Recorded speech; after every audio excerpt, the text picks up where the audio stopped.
Napadpad na naman ako sa feed nyo, kaya naman samahan nyo na lang ako sa eksena ko ngayong araw. Halos isang linggo nga guys na nakatambak itong video na to dito sa editing ko kasi nga ang tagal-tagal kong pinag-isipan, tagal-tagal. Pero goods din naman yun guys para makapag-reflect baga tayo. Ganun, hala, parang 10 page ng reflection paper yata ito. Keme. Hala te, sa kakadaldal mo hindi mo namamalayan nandito na tayo sa TSU.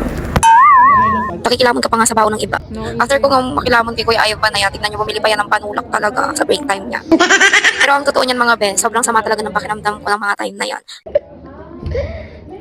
Guys, binigyan niya ako ng korseto.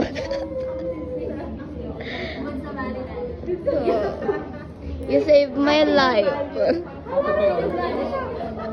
Ayaw niya lang akong buhatin. Ayaw niya lang akong buhatin pag naimatay. Pwede bang isabay sa kape? Wala akong tubig. Guys, ito ngang tubig na nilalaklak ko is galing din kay Kuya Aifat. Nakaka-touch yung mga ganong pagkakataon na kahit minsan walang silang nakasama, ramdam na ramdam mo yung care talaga nila. Tita niyo kaya yung kape. Ito na nga guys yung huling session namin and ayan, tapos na kami. Tapos pupunta na talaga kami dun sa community guys. Gcash ko ibibigay.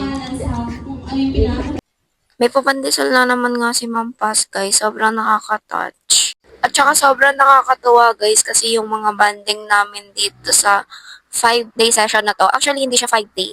6 days siya kasi nga, noong una, sinala muna kami, ganyan, sa assessment. Tapos, ayun nga, natuloy na yung 5-day session. And after na itong 5-day session, mapupunta na kami yan sa community na ako namin. If nagtatanong nga kayo, actually, siguro familiar naman kayo sa mga volunteerism, ganyan. And itong journey nga na to is pwedeng maging stepping stone ng bawat isa sa amin kasi nga, under kami ng psychology and human services. Kanina gamot. Tapos may binigyan kami pandesal. Tapos may mint.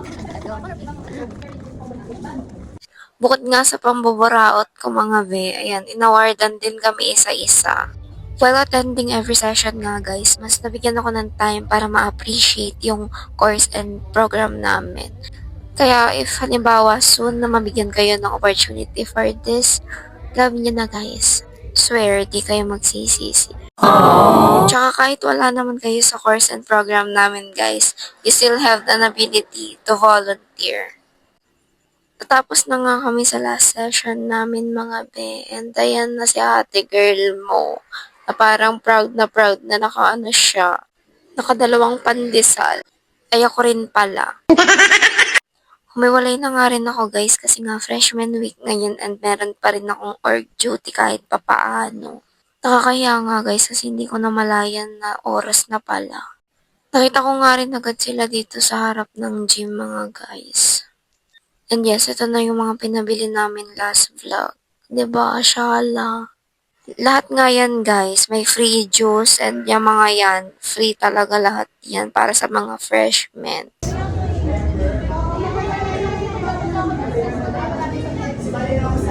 Hindi pa nga nakontento sa pambuburaot kanina yan mga be kasi hanggang dito nang buburaot talaga siya. Ayan nga guys, tingnan nyo. Tapos yung mga ball pens naman na yan is from VOH. Diba, Shala? Pa-member na kayo sa Step and VOH. Hala, hindi lang mga paninda sa showcase ang pinromote, pati talaga org. O baka gusto nyo rin mag-apply ng position for finance. Uy, hala!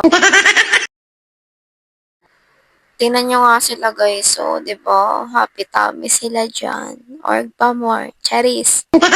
Baka makita nila to. Nung may time na nga para makasaglit guys, siningit ko lang yung gamot and prutas ni uncle ko.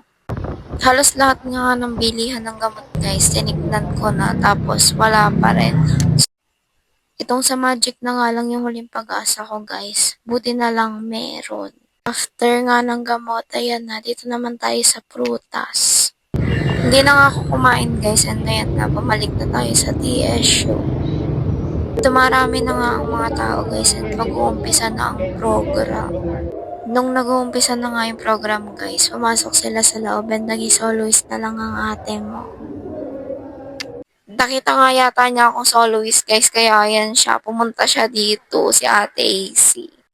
Maya-maya din naman guys, dumalik naman na yung mga kasama ko kasi nga, meron din naman silang inasikaso sa loob. Pinasilip pa nga ako ni VP sa loob na para bang freshman ako. Eme! Maya-maya lang din naman guys, ayan na, for the impake na kami. Nag-alok nga rin kami guys sa guards if gusto nila ng juice. Tapos sinatid na rin namin si Ate MJ sa tarangkahan guys kasi halos lahat ng gamit na yun sa kanya. Sinamahan naman ako ni Press guys sa Save More na bumili ng pinapabili sa akin. May ganun pala pala sila.